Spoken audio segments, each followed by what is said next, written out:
안녕하세요. 대단히 반갑습니다. 숲을 읽어주는 남자 자한형 이종수입니다. 이번 시간엔 123번째 시간으로 앵무새 죽이기란 숲을 읽어드리도록 하겠습니다. 앵무새 죽이기. 과연 어떤 책일까 하는 궁금증이 일었다. 소문대로라면 대단한 것이라 여겨졌다. 성경책 다음으로 많이 읽힌 책이라고 하니 호기심이 둔했다.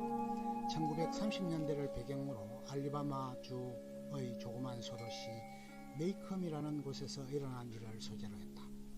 하퍼리라는 여류작가가 쓴 작품이다. 얼마 전 작고했다. 철저하게 연두 생활을 했었던 작가였다. 첫 장면은 스카우트라는 어린 소녀가 그네를 타고 있는데 커닝햄이라는 가난한 농부가 수확한 호두를 아빠에게 가져왔다. 지난번에 일을 해준 대가로 가져온 것이라고 했다. 스카우트의 오빠 잼은 아빠가 축구를 같이 하겠다고 약속을 하지 않는 한 나무 위에서 내려가지 않겠다고 위협을 가하지만 아빠는 나이가 들어 같이 축구를 할 수 없다고 버틴다. 아빠 에디커스 핀치는 정의로운 변호사였다. 부인과 사별하고 어린 아들과 딸을 키우고 있었다. 저녁 무렵에 판사가 핀치네 집으로 와서 성추행범 톰 로빈슨의 변호를 부탁한다. 스카우트의 오빠 잼은 개구장이다. 이웃에는 친구 딜도가 있었다. 셋은 항상 어울려 다니기며 놀기를 좋아했다. 톰 로빈슨은 어엿한 가장이 있는 가장이었고 흑인이었다. 마을의 이웃인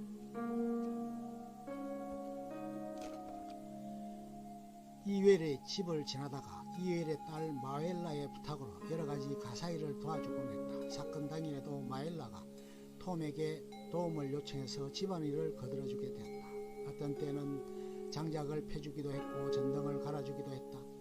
마엘라는 홀로 된 아버지를 모시고 어린 동생들을 보살피고 있는 상태였다. 아빠가 술만 먹으면 딸을 학대하고 혼내켰다. 그러던 어느 날 성폭행을 당했다고 마엘라가 톰 로빈슨에 대해 고소를 한 것이었다. 에디커스의 옆집에는 브래들리라는 정신지체인이 살고 있었다. 오로지 집에서 치과하고 있는 상태였기에 두려움의 대상이었다. 가끔 큰 거목의 홈 속에 조각품이라든가 낡은 시계 등을 넣어두기도 했다. 그것을 모아온 것은 잼이었다. 스카우트는 학교에 입학을 하여 등교한다. 어색하게 치마를 입고는 무척이나 부끄러워하고 쑥스러워한다. 학교에 간 첫날부터 싸움판을 벌이고 말갈량이 행세를 한다. 마을 사람들의 귀여움을 받던 개가 있었다. 그 개가 광견병에 걸려 마을을 쏘다닌다. 신고를 받고 보안관과 온 에디커스는 장총으로 개를 쏴 죽인다. 총을 쏘지 못한다고 했지만 실상은 명사수였다. 에디커스는 앵무새 죽이기를 해서는 안 된다는 얘기를 했다. 왜냐하면 앵무새는 가철을 망가뜨리지 않고 사람들에게 해를 끼치지 않는 유익한 조류이기 때문이었다. 마찬가지로 착한 사람을 죽인 일은 일어나서는 안 된다. 그렇지만 현실은 그렇지 않았다. 어느 날에는 마을의 한 집에서 불이 났다. 불구경을 나온 스카우트는 미처 옷도 제대로 챙겨 입지 못해 주위에 오들오들 떠는 일이 생긴다. 그러자 어느 순간 어깨 위에 따뜻한 무릎 담요가 덮여진다. 어둠 속으로 사라진 이의 정체는 브래들리였다. 재판이 열리고 열띤 공방이 이어진다. 마엘라 보안관 톰 이엘의 증언이 이어졌다. 톰은 왼손을 쓸 수 없는 이였다. 그러나 마엘라는 오른쪽 뺨을 맞았다고 한다. 톰의 증언에 의하면 그녀가 먼저 톰을 유혹했고 도발했다는 것이 드러났다. 그녀가 폭행을 당한 흔적은 모두 아버지에 의해 자행되었다는 것이 확실해졌다.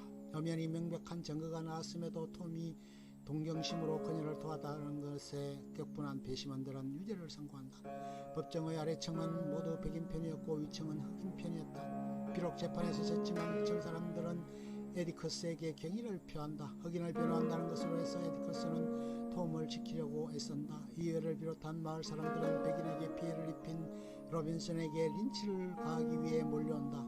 에디커스는 귀가를 종용하고 스카우트의 애절한 호소로 그들은 모두 물러난다. 로빈슨의 집을 방문한 에디커스는 그곳에서 이해를 만나기도 하고 모욕적인 일을 당하는 치욕을 겪는다. 톰 로빈슨은 억울함을 참지 못하고 감옥에서 탈주하여 도주하다 보안관의 총에 의해 죽음을 만난다. 이후 이엘은 할로윈데이의 축제가 끝나고 나온 스카우트 남매에게 위해를 가하기 위해 뒤를 밟는다. 어둠이 깊은 어수룩한 곳에서 그들은 이엘의 습격을 받고 위기에서 그러나 브래들리의 구원에 의해 그들은 위기를 모면한다. 잼은 팔이 부러져 의사의 치료를 받는다. 보안관은 이엘이 브래들리에 의해 죽었다는 것을 알지만 그것을 사건화하지 않고 조용히 처리한다. 스카우트는 브래들리에게 오빠의 머리를 쓰다듬어 주라고 하고 그는 그것을 실행한다. 대공황이 진행되었던 시기였다. 무척이나 혼란스러웠고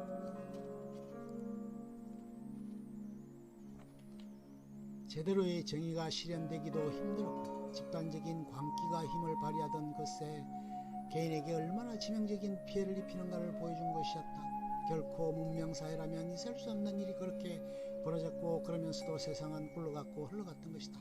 이런 속에서 어린 소녀는 성장통을 겪었고 나이가 들어갔고 성숙한 사람으로 발전을 이루었다. 세상 만사가 그렇게 가장 올곧은 방향으로 정도만로 나아가지 않는다는 것을 보여준 것이었다. 그러나 앵무스처럼 그렇게 인간 사이에 이름을 주는 것도 가끔씩은 피해를 입고 행위극을 당하는 안타까운 일들이 벌어지는 것이 세상사라는 것을 일깨워주는 것이 아닌가. 모든 이들이 그것이 결코 바람직하고 옳은 일이 아님에도 그렇게 휩쓸려버리고 자신들의 주체성, 정체성을 몰각하고 집단의 관계에 손을 드는 앵무새 죽이기에 동참하고 마는 것은 어쩔 수 없는 일인가 보다. 만약 우리가 그런 입장에 취한다면 결코 앵무새 죽이기에 동의해서 안 된다는 것을 일깨워주는 이 작품의 의도요 목적이 아닐까 여겨진다. 앵무새 죽이기를 통해서 과연 바람직한 인간사회의 정의란 무엇인가를 다시 한번 생각하게 해보는 계기가 되었다. 끝. 좋으면 좋아요, 구독 눌러주세요. 감사합니다.